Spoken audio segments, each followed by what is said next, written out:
Okay, so those of you that are at home watching, I had everybody open the PDF that they had saved to their English 3 folder in Google Drive. So everybody should have this one to open. If you didn't save it to your Google Drive last time, then you need to open it from last week's classwork section from the 23rd. And if you go down to week 10, you will find it attached here. And then make sure that you save it to your Google Drive because you will get a grade for annotations. Okay, so today we're going to read and annotate together. Next week, you're going to annotate on your own, and then we'll discuss it whole class.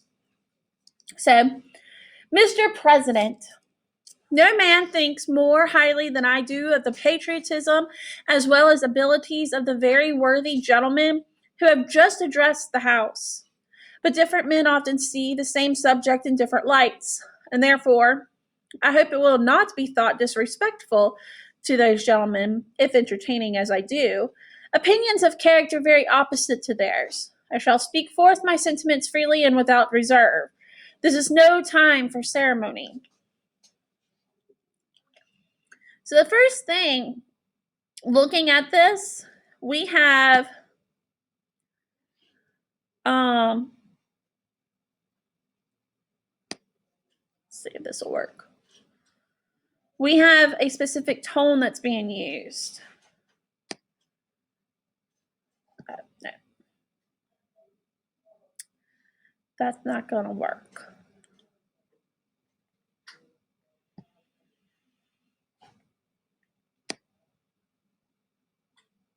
So I'm going to box in. So on your annotation, do the same thing. This paragraph, box in this paragraph, and then I'm going to create a text box. And I'm going to do it in red. Actually, today I'm going to do it in green.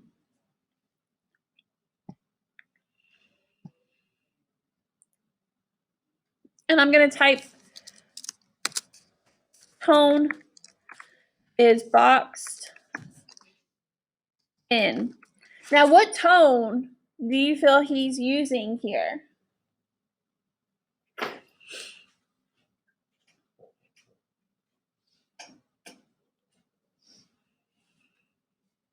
Is it a formal or informal tone?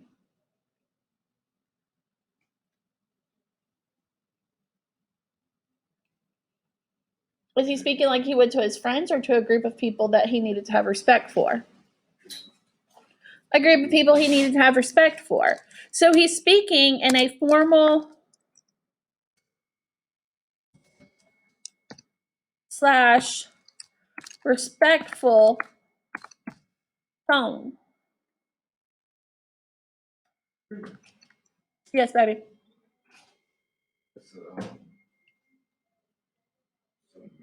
Yeah, it won't let me do it. Why'd you submit it?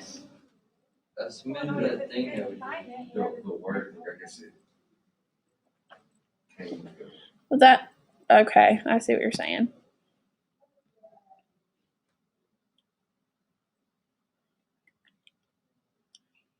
Because you submitted it for the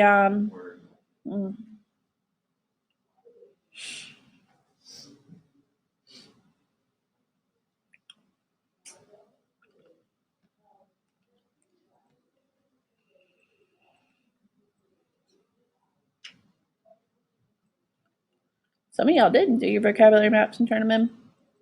I turned mine in, but I haven't submitted it. Smart man.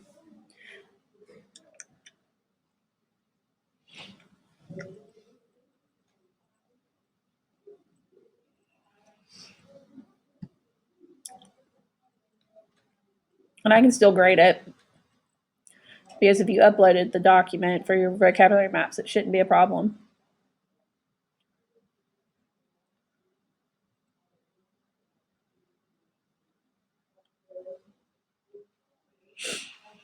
Okay. You should have access to it now. Let me know if you don't.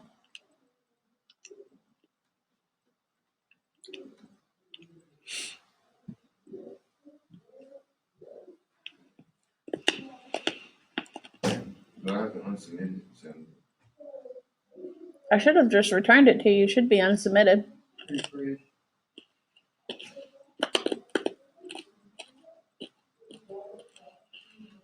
Or you can click unsubmit I ever, and you'll be able to annotate on it.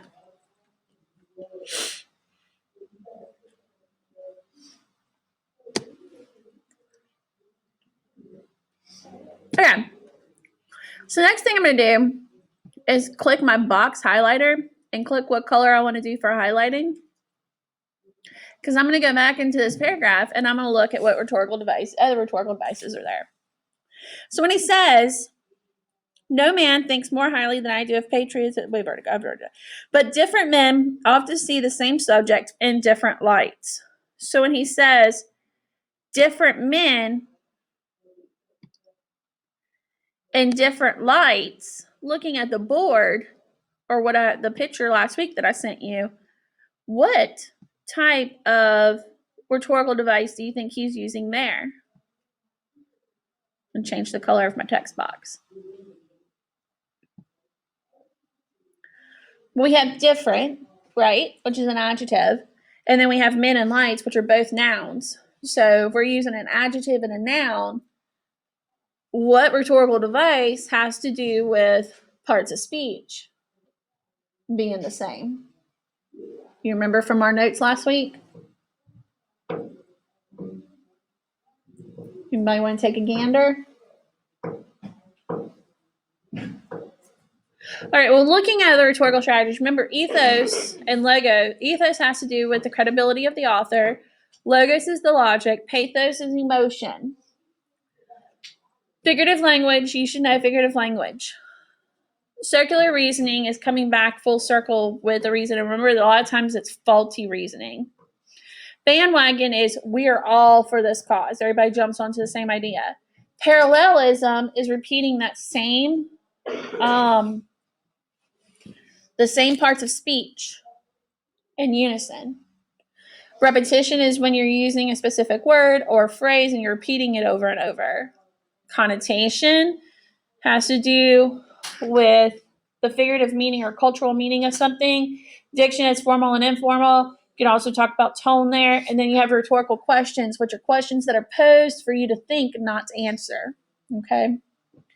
All right, so again, having gone through those, what is different men in different lights?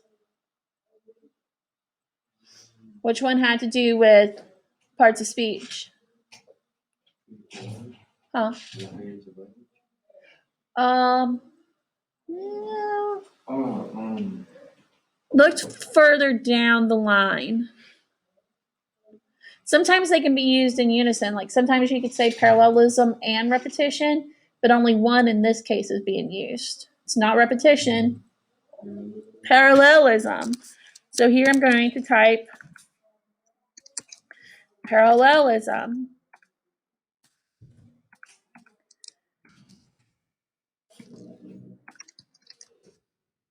Because we're using the same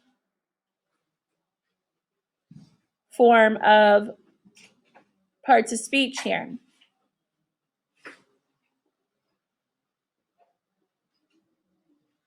Can everybody see that? All right.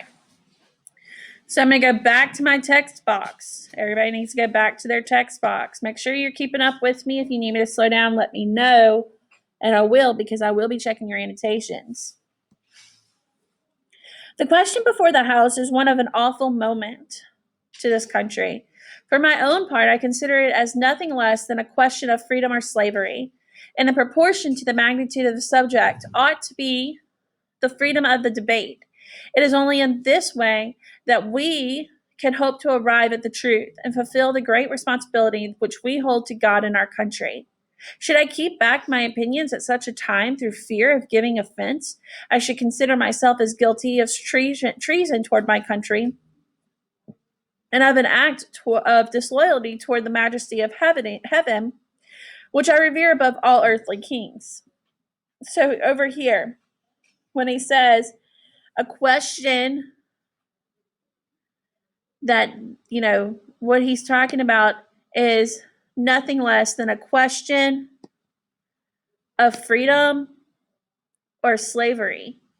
Using those words, freedom or slavery, he's trying to invoke an emotion from his listeners.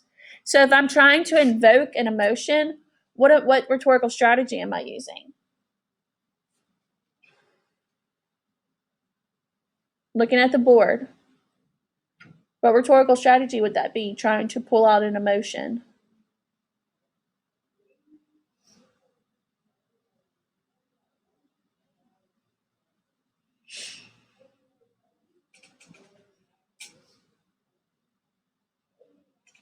Would it be ethos, logos, or pathos? Pathos. Pathos has to do with emotion.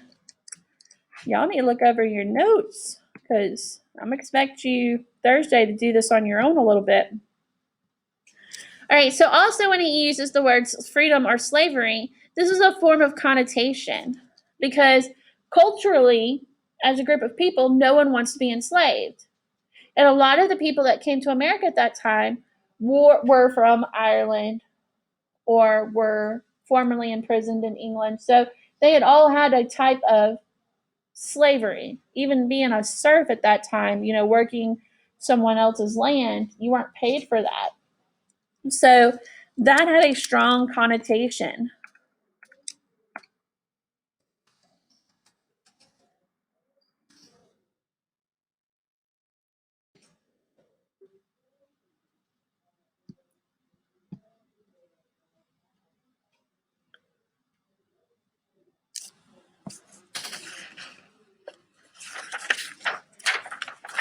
All right, going to the next page. When he says, which we hold to God and our country, the great responsibility to which we hold to God and our country. The reference to God and country should pull what from the listener?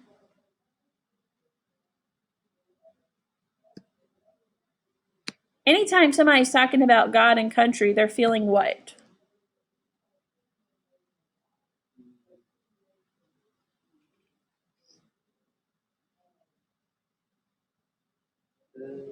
If anytime someone's talking about God and country, they're pulling what out of a person?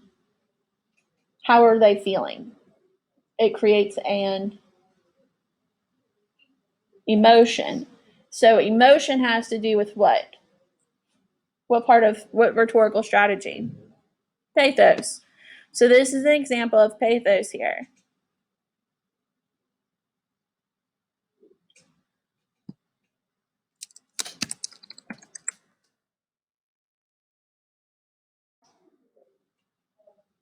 Then, when he says, should I'm going to change the color.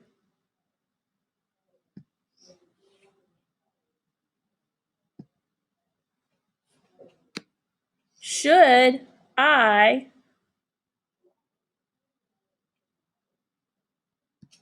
and then I should, it's not parallel because it's not using the same structure, but it is what? Repetition. Very good. So should I and I should are forms of repetition.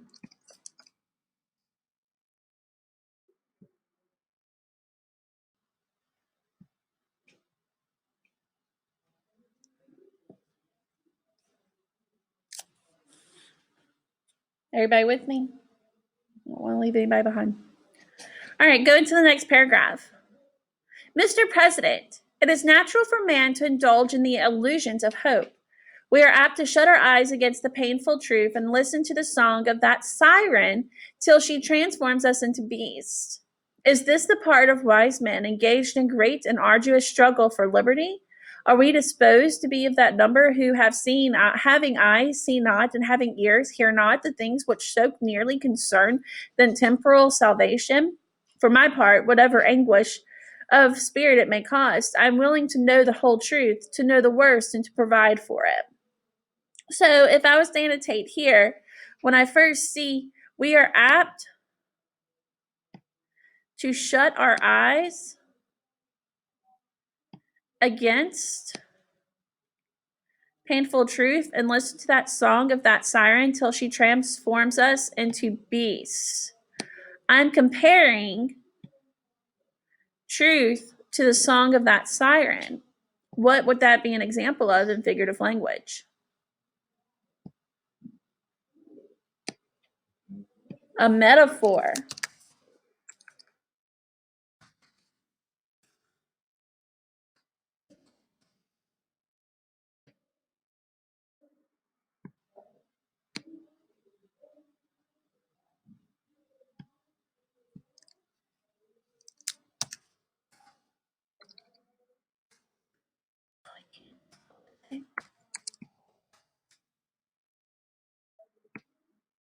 Metaphor.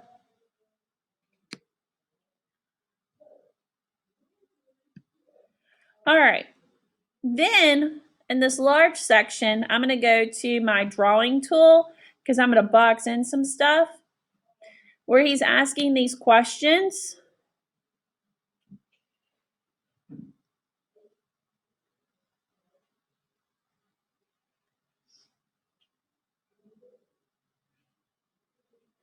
What would that be an example of? Which one is it where we're asking questions we don't want answered, we just want you to think about? Rhetorical questions. So then I'm going to do my text box and open it and type rhetorical questions.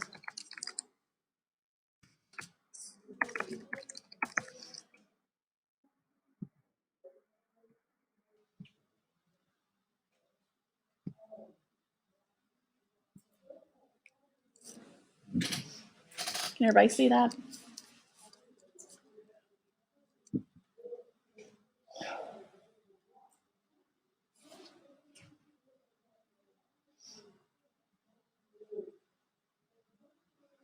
All right, then also with the rhetorical question where he says, the part of wise men and great engaged in struggle for liberty, those having eyes see not, having ears hear not. This is all imagery as well. He's trying to paint a picture of those that aren't, that won't see the truth of what's going on. So not only is it rhetorical questions, but it's also imagery. So I'm going to create another box where I type imagery because it's both. Does that make sense, y'all?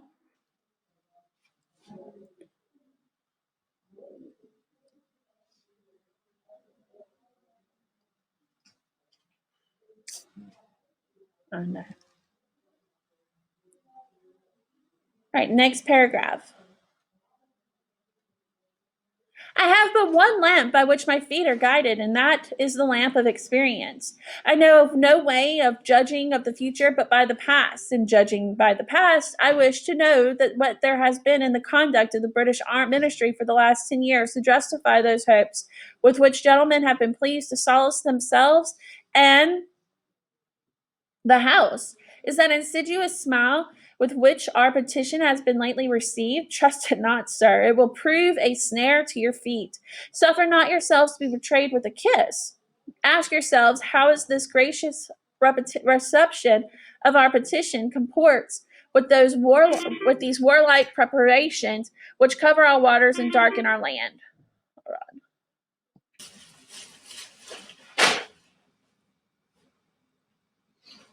We're going to get started. All right, so looking at that first sentence in the next paragraph. I have but one lamp by which my feet are guided, and that is the lamp of experience. What type of figurative language is that?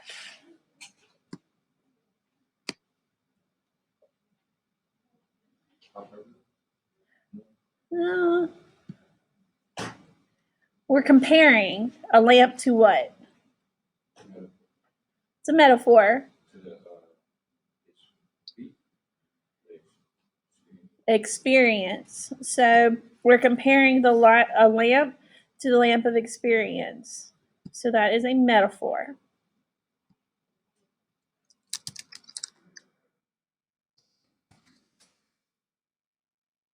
Then over here we have repetition by saying, come along now. Oh, I gotta switch it to markup. judging, and judging. So he's talking about judging of the future and then judging by the past. So this is repetition and parallelism because you're repeating the same ideas, but you're also using parallelism with the same text structure. So over here, I'm going to do my text box. Repetition, enter, parallelism.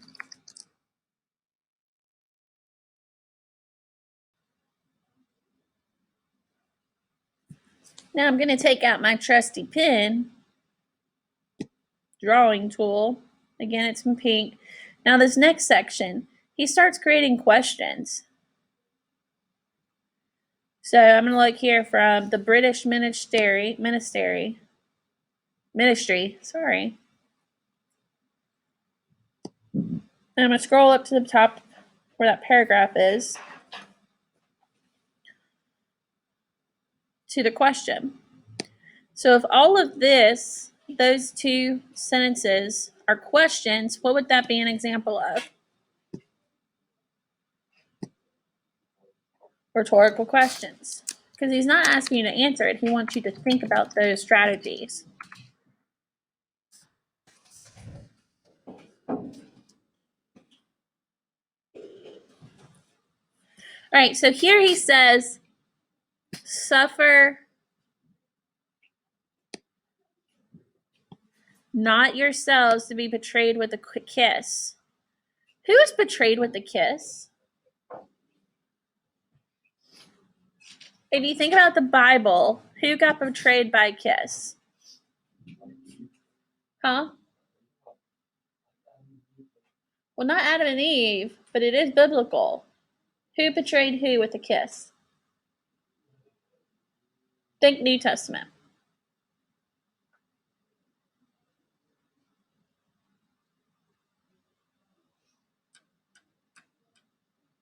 Judas betrayed Jesus with a kiss.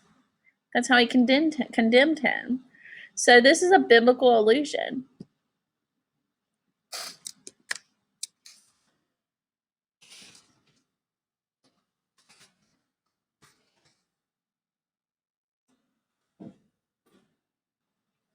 And then as we go further down, we'll continue reading because I didn't read all of that because it was a lot.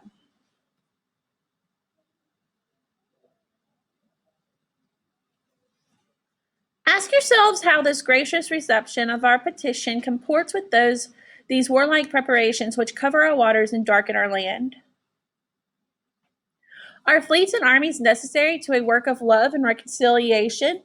Have we shown ourselves so unwilling to be reconciled that that force must be called in to win back our love? So he's like, have we shown that we're not going to work with them? Let us not deceive ourselves, sir. These are implements of war and subjugation, the last arguments to which kings resort. I ask, gentlemen, sir, what means this martial array if its purpose is not to force us into submission? Can gentlemen assign any other possible motives for it?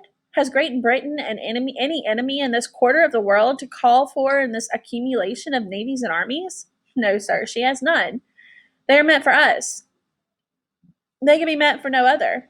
They are sent over to bind and rivet us upon those chains which the British Army have so long been forging. And what have we supposed to do? What have we to oppose to them? Shall we try argument? Sir, we've been trying that for the last 10 years. So going back to the top, I'm going to go back to my drawing tool and make a little bracket here. What is this a form of? What is that an example of? Rhetorical questions.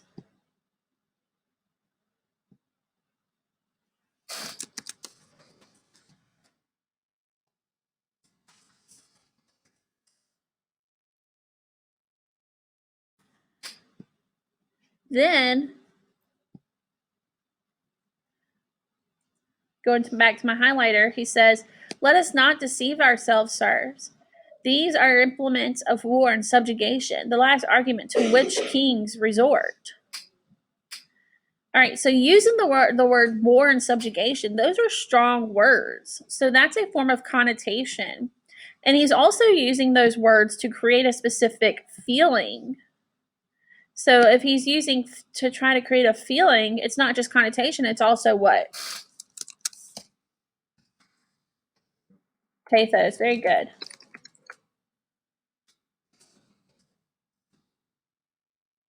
We have connotation and pathos.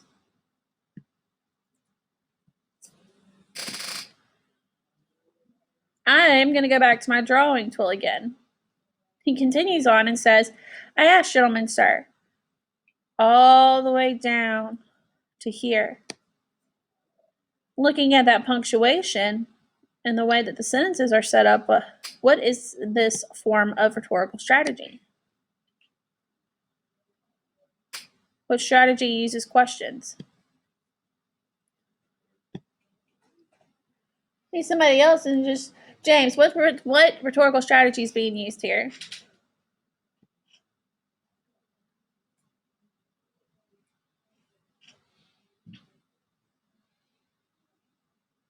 When something's ending with a question mark, but we don't want you to answer it. Look at the board.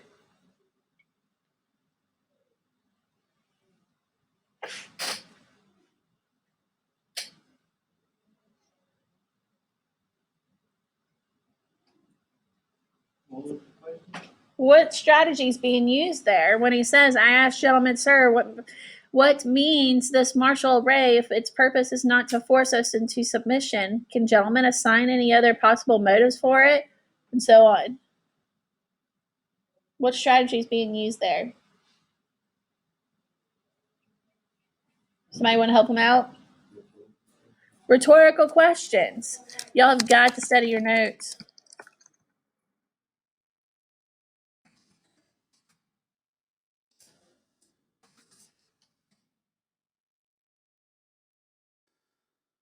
Jakari, will you tie up the lunch bag and put it outside the door, baby? Thank you. All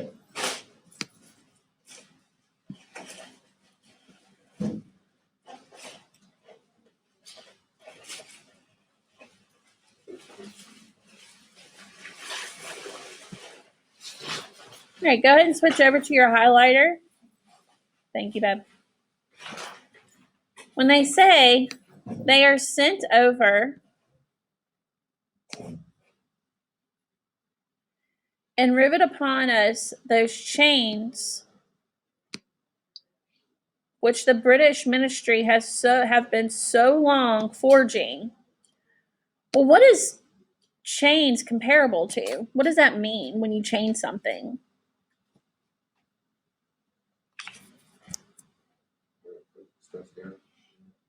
Well, yeah, they're stuck together. Who did we chain? Huh? They're trying to chain us. They're trying to turn us into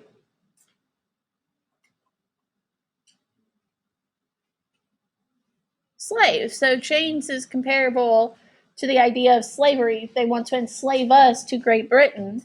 So this is a metaphor in comparing the idea of slavery.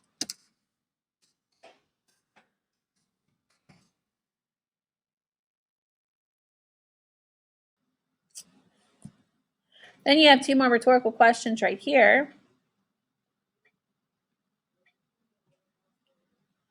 When you say, "In what have we to oppose them? Shall we try argument?" And he also answers it for them. Sir, we have already been trying that for the 10 years.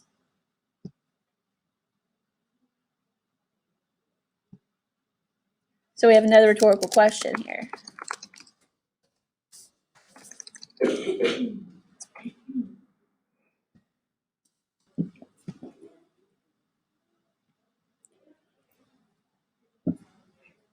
Then he says, have we anything new to offer on the subject? Nothing.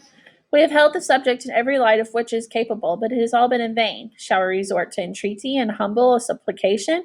What terms shall we find which have not already been exhausted? Let us not, I beseech you, sir, deceive ourselves longer. So we have done everything that we could have done to avert the storm which is now coming on. We have petitioned, we have remonstrated, we have supplicated, we have prostrated ourselves before the tyrannical hands of the ministry and the parliament. Let's stop right there for a second. So our first section, all the way up to let us not, like this area up, he's asking questions again. He's asking rhetorical questions. These are ideas that he wants them to think about.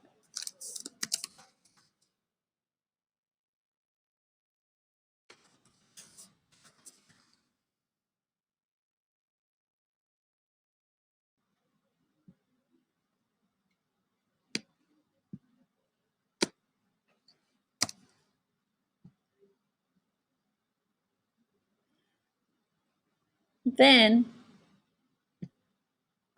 when he says,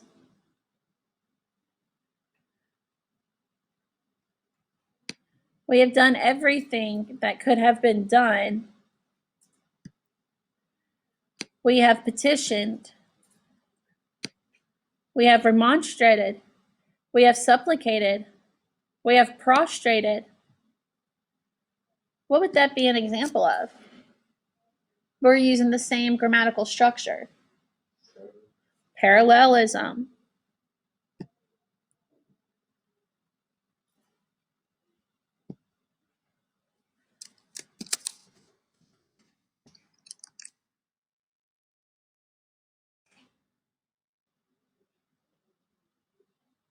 So then he goes on to say, our petitions have been slighted, our remonstrances have produced additional violence and insult, our supplications have been disregarded, and we have been spurned. So when he says our petitions have been slighted,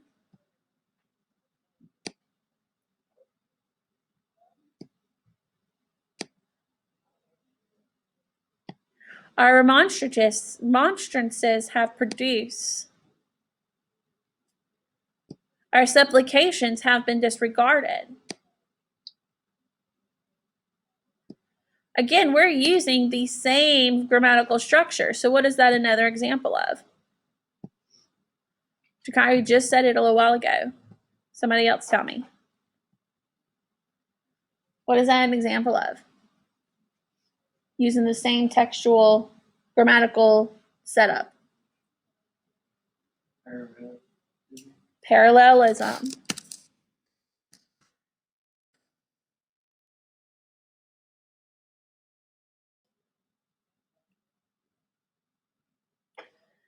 And we have been spurned with contempt from the foot of the throne.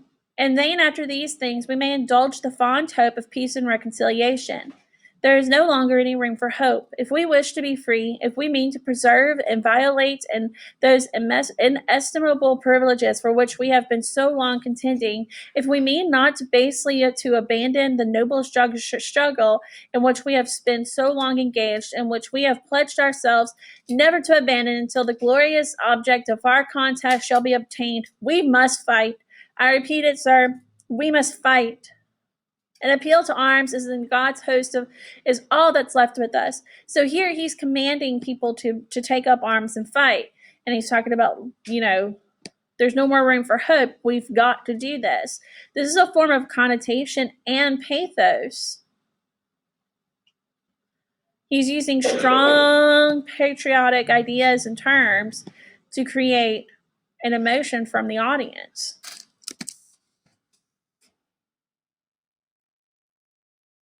And then he also, when he says towards the end, we must fight. We must fight. What is that an example of?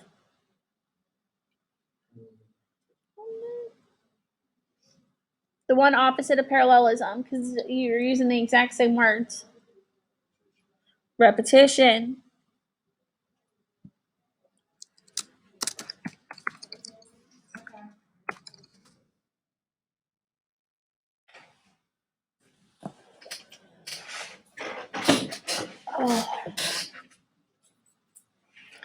Then he says, they tell us, sir, that we are weak, unable to cope with so formidable an adversary.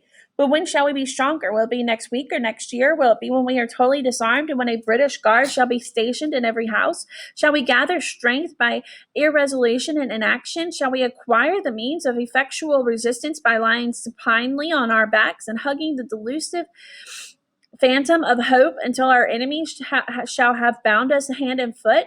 Sir, we are not weak if we make a proper use of the means in which God of nature hath placed in our power. So all of this is in a form of what? This section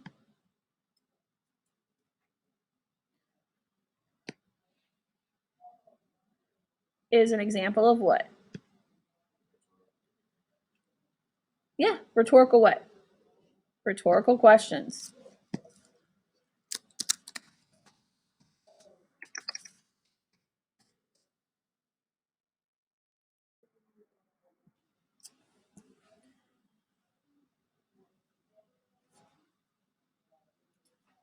Sir, we are not weak if we make proper use of the means by which the God of nature hath placed in our power. 3 millions of people armed in the holy cause of liberty in such a country as that which we possess are invincible by any force which our enemy can send against us. Besides, sir, we shall not fight our battles alone.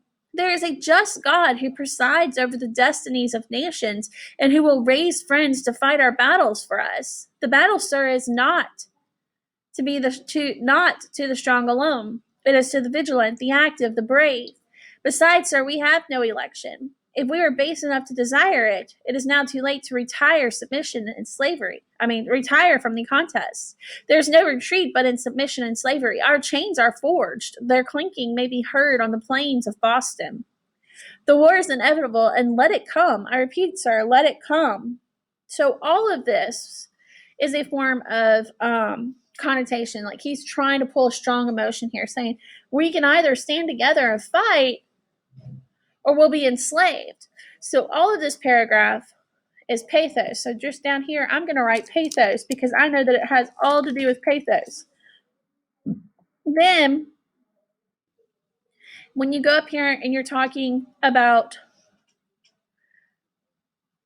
besides, sir, we shall not fight our battles alone. And then references God and raising people to fight for us. If everybody's going to join and do it, that idea is what? Everybody's doing it. Everybody's following that idea. What example would that be?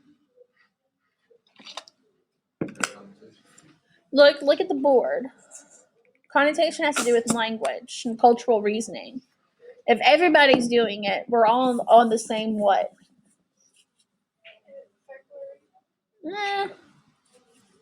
Close.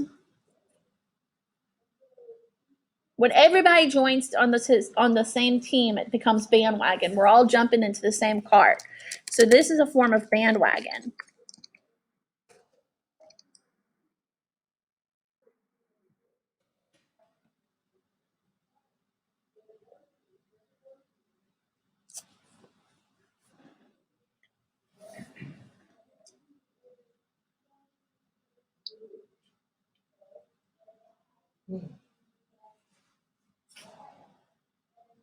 All right. It is in vain, sir, to extenuate the matter. Gentlemen may cry peace, peace, but there is no peace. And there are other things up here. I'm just not talking about it right now because we need to move on to those questions too. But there is no peace. The war has actually begun. The next gale that sweeps from the north will bring to our tears the clash of resounding arms. Our brethren are already in the field. Why stand here? Why stand we here idle? What is it that gentlemen wish? What would they have? Is life so dear, or peace so sweet as to be purchased at the price of chains and slavery? Forbid it, Almighty God. I know not what course others may take, but as for me, give me liberty or give me death. So when he's in this section talking about why are we idle, talking about life and being enslaved or fighting, what what strategy is he using here? Rhetorical questions. Remember when we were reading about this specific piece, it said that it had over 20 forms of rhetorical questions in it.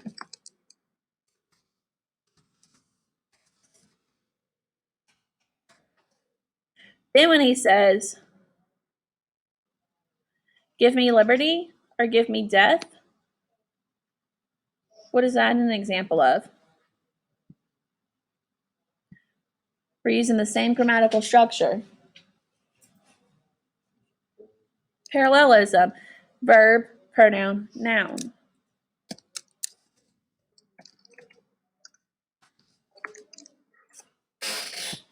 All right, everybody try the same annotations as I do. In a minute, I'm going to ask you to bring me your stuff to show. But if you will, go down to the after you read. You're going to answer questions 1 through 8 here. All of the after you read, and then scroll down. Here where it says rhetorical questions, you're going to do numbers 1 and 2. Analyze figures of speech, you're going to do 1 and 2. And then write a speech. This is your big writing section. Patrick Henry's famous speech expresses a great deal of personal feeling. Consider a contemporary issue which you feel strongly and write a short speech in support of your position, including a call of action. Use rhetorical questions to give your speech added emotional appeal. So for this, I'm looking for like 3 paragraphs, an intro, a body, and a concluding paragraph in your speech, okay? You have to have a rhetorical question in your speech, and it has to be a contemporary issue that you feel strongly about today, okay, for that one. So, no, it's not due today. I'm talking about you have to do a contemporary issue that has to do with today that you're going to write your speech about. So you have today, the rest of the class period, you have tomorrow, and it has to be turned in Wednesday. If you come back over here to your Google Classroom, I already added an document upload.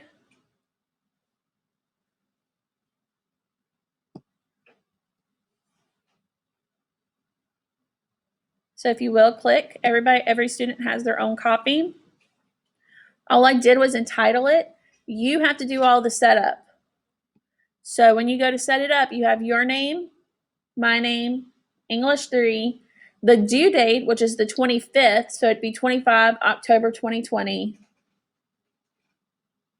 Then you would have after you read is the first section. Then you have rhetorical devices. Then you have figures of speech. And then you have writing, creating a speech. Okay? Any questions on what I want you to do today, tomorrow, and Wednesday? When is all of this due? Is anybody going to have an issue uploading this on Wednesday? So we typing questions up in? You don't type the questions, just your answers. Oh, yeah. Yes. In this first section up here, you're going to do every single question 1 through 8. So,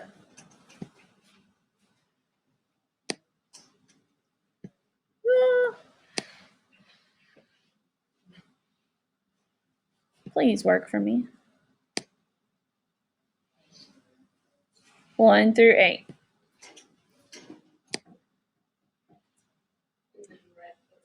And then right below it, you're going to go to the rhetorical question and you do 1 and 2.